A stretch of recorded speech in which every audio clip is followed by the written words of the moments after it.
ఈ సమయంలో ఎవరుస్తున్నారు? రుద్ర, నువ్వు లోపలికి దాక్కు. సరే. వచ్చేది నేనేనండి, కంగారు పడకండి. చాలా భయపడిపోయాను. నువ్వు రేపు కదా వస్తానన్నావు. రోజు మారడానికి ఇంకో 2 గంటల సమయం కూడా లేదు కదా. ఇలాంటి విషయాలకి రాత్రిపూటే మంచిది. ఉత్సవాలు ఎలాగూ ముగిశాయి. వేలాయుధ అతని మనుషులు బయలుదేరుతున్నారు. గుడి కుంభాభిషేకం ఎల్లుండి జరుగుతుంది. నేను చెప్పిన ఏర్పాట్లన్నీ చేసావుగా? తమరు ఏదైనా ఒక విషయం చెప్తే అది జరగకుండా ఉంటుందా? అది చేయకుండా మేము ఉంటావా? వేలాయుధ విశ్వాసపాత్రుడు చిరుగండనని ఒకడున్నాడు. చిరుగండన్? ఆ వేలాయుధ పక్కనే ఉంటుంది కదా నన్నేలి. దాన్ని పెళ్లి చేసుకోబోయేవాడే ఈ చిరుగండన్. అతని స్నేహితుల్లో ఒకడు ఈ పని చేయటానికి ఒప్పుకున్నాడు. పేరు కండప్పన్. మంచిది. ధనం ఎంత కావాలన్నా వాడుకోండి, కానీ తన పక్కనే ఉండి వేలాయుధం పన్నాగా ఎప్పటికప్పుడు చెప్తుండాలి. అన్నీ చెప్పాను. రేపు సాయంత్రం మనందరం కలుద్దామనుకున్న ప్రదేశం ఉంది కదా, అక్కడ మిగతా విషయాలు మాట్లాడుకుందాం. వేలాయుధాన్ని చంపటం మనందరం ఒక్కటైతేనే సాధ్యమవుతుంది.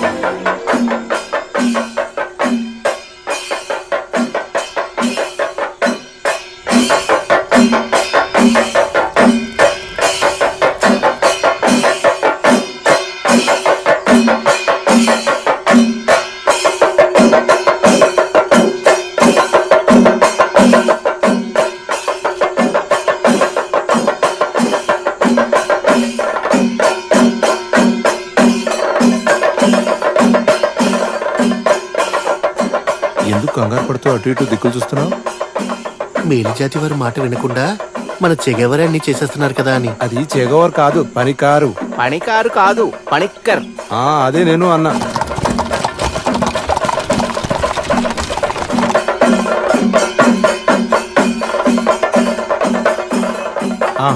మీరందరూ పుణ్యం చేసుకున్నారు. అడవి బిడ్డైన శబరి పెట్టే ఎంతో రుచికరమైన పండ్ల కోసం సాక్షాత్తు శ్రీరామచంద్రుడిలాగా మీ ప్రార్థనలు వినడానికి నేరుగా ఆ కైలాసనాథుడే ఇక్కడికి వేయించేశాడు. ఓం నమః శివాయ. ఈ నారాయణ నంబూద్రి గారే శ్రమించి మన కోసం ఇదంతా చేశారు. ఇంతకు ముందు మనకు సాయం చేసిన నంబూద్రి గారిని ఊరు నుంచి వెళ్లగొట్టారు. ఆ మహాదేవుణ్ణి ఆరాధించాలని ఎవరు కోరుకున్నా దానికి అడ్డు చెప్పకుండా వాళ్లకు దారి చూపిస్తే అది పుణ్యకార్యమని మీరందరూ అర్థం చేసుకోవాలి. అప్పుడు మంచివాళ్ళు అగ్రవర్ణాల్లో కూడా ఉన్నారు. బాగా పలుకుపడి ఉన్న మనిషి మిమ్మల్ని కలవాలనే ఆయన వచ్చారట.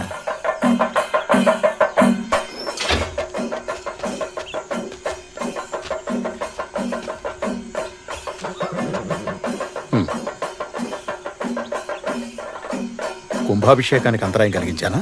లేదు, అలాంటిదేం లేదు. మీరెవరు? నా పేరు కళ్యాణకృష్ణ. వేలాయుధా, నువ్వు నాకు కొన్నేళ్ల క్రితమే తెలుసు. ఆ రోజు ఈస్ట్ ఇండియా కంపెనీ సంస్థలో సుగంధ ద్రవ్యాల ఎగుమతికి అనుమతి పత్రం కోసం వచ్చావు. జ్ఞాపకం ఉంది. మీరు నా చేయి పట్టుకున్నారు. అదేమీ అంటరానితనం కాదని చెప్పారు. ఇప్పుడున్న మహారాణి కళ్యాణకుట్టికి సహోదరుణ్ణి నేను. ఓ, ఇక్కడున్న హోదా నదులుకొని ఎన్నో సంవత్సరాలు విదేశాల్లో ఉన్నాను. ఇప్పుడే అనంతపూర్కి తిరిగి వచ్చాను. ఇప్పుడు నా సొంత ఊర్లో ఉన్న ఇంటికి వెళ్తున్నాను.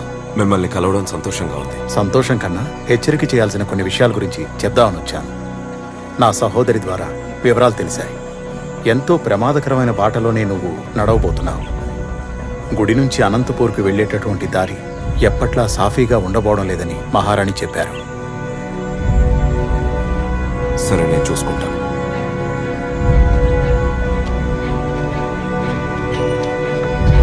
ఈశ్వరుడు ఏ ఒక్కరి సొంతమో కాదు, ఆయన అందరివాడు కదా.